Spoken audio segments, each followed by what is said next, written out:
Hello, everyone. I'm Emily Rose Heyer. Welcome back to the Four Agreements book study. And it is now week 4.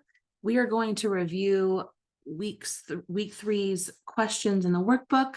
We're talking about the third agreement this week. Don't make assumptions. I'm curious if this has been hard for you.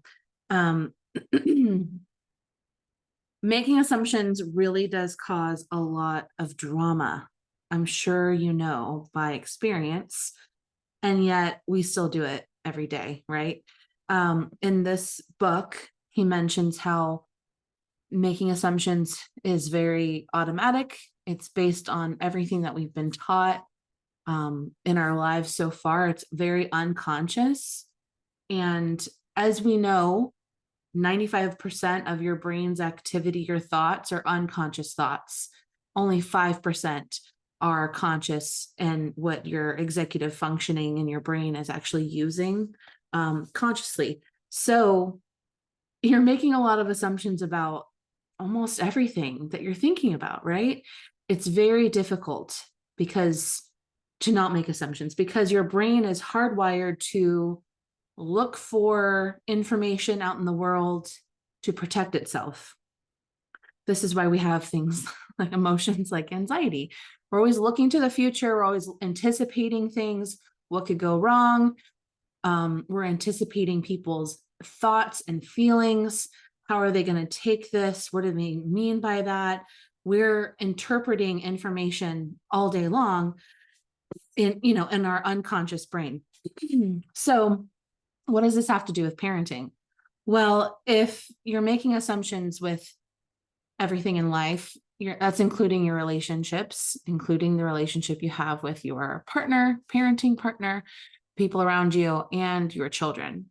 And so if you have your worksheet out, the first question is, why is making assumptions harmful? Well, like I said earlier, you're creating a lot of drama because there's no way you can actually know all of the facts about a situation or what someone is thinking. Even if they tell you, right?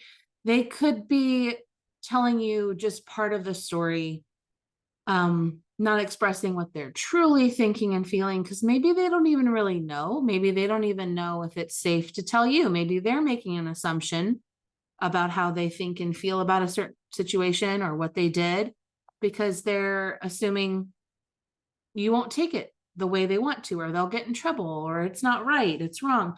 There's so much that goes into our relationships with people. And if you don't know all the facts and you come to some kind of conclusion, you're making an assumption about it, right? So, and the problem with that is if you're wrong and it's creating suffering for you, if it's your thoughts are creating emotions, right? So if my husband comes in and he's upset about something, he's just upset, and my interpretation, my assumption is that it's about me, and I have a thought about that it's going to create some emotion in my body, right? It's going to trigger something in me, and I'm going to have a reaction to that, whether I shut down and I'm quiet, or I needle him and say, what's wrong with you? And I have an attitude about it. There is an assumption that it's coming or it's about me. And I'm going to have a defense about that. I could make another assumption that he had a bad day at work, but I don't know. I don't know all the facts.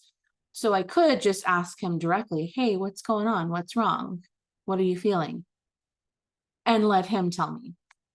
But we will almost automatically make some kind of assumption first if we're not aware of what we're doing.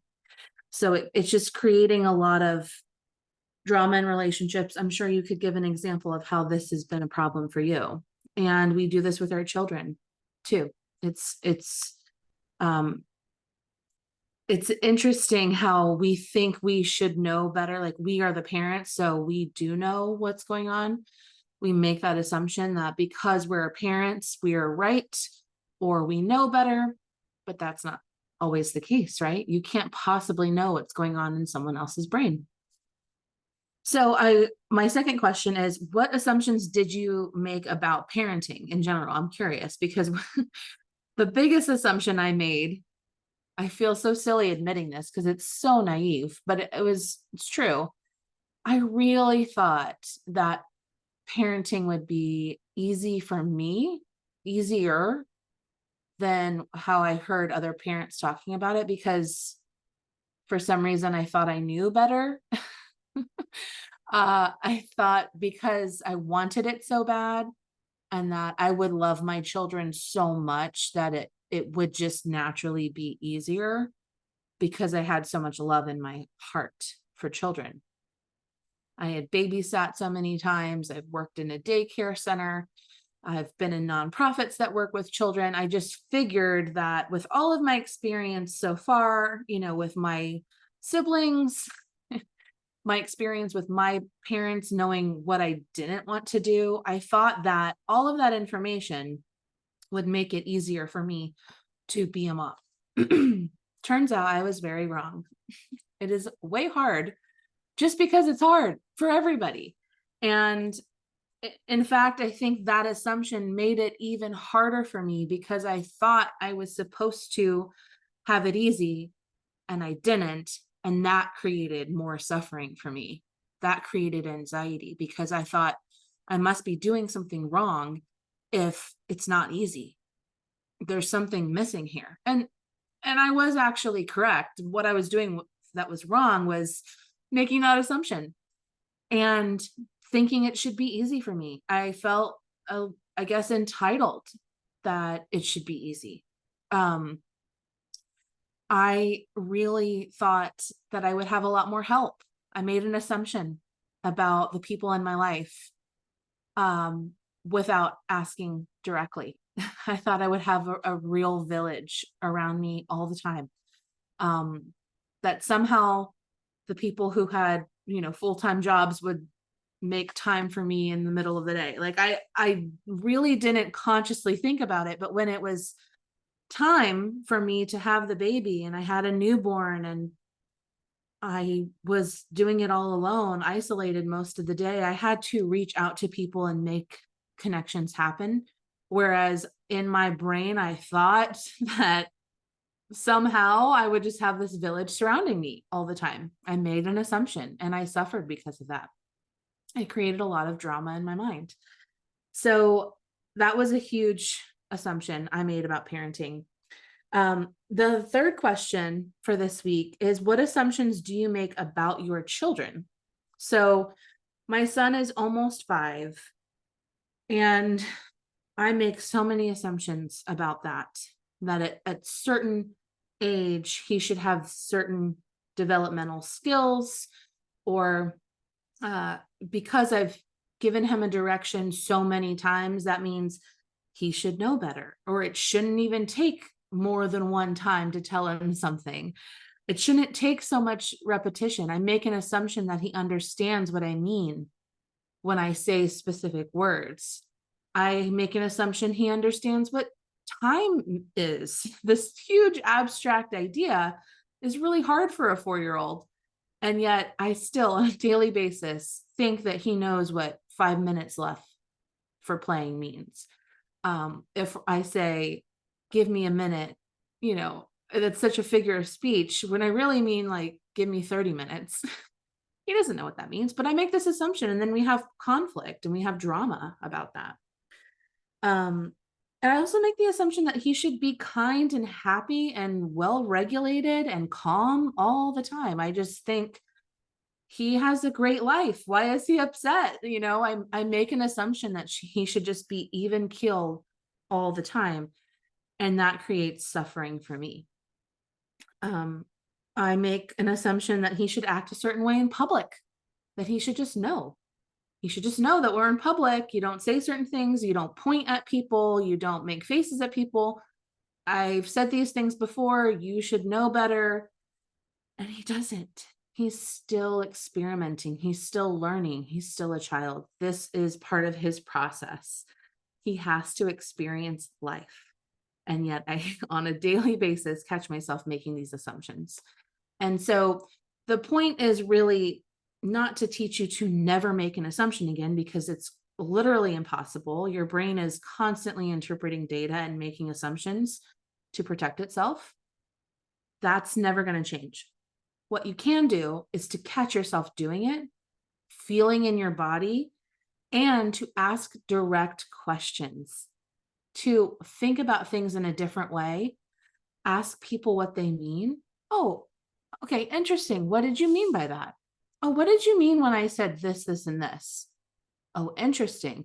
Like having these open conversations without any real emotion attached to it to really get to the bottom of your communication really, really helps. I have done this with my husband a lot in our marriage, made assumptions, suffered for it, and then came back and asked clearly, okay, so last week when we were having this problem, what were you thinking? And that really, really helps in, these adult conversations where we can actually talk about that.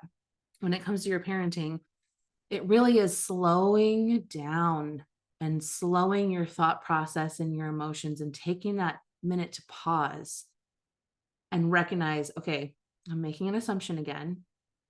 What am I really wanting out of this situation? What am I expecting out of this little child, this little baby?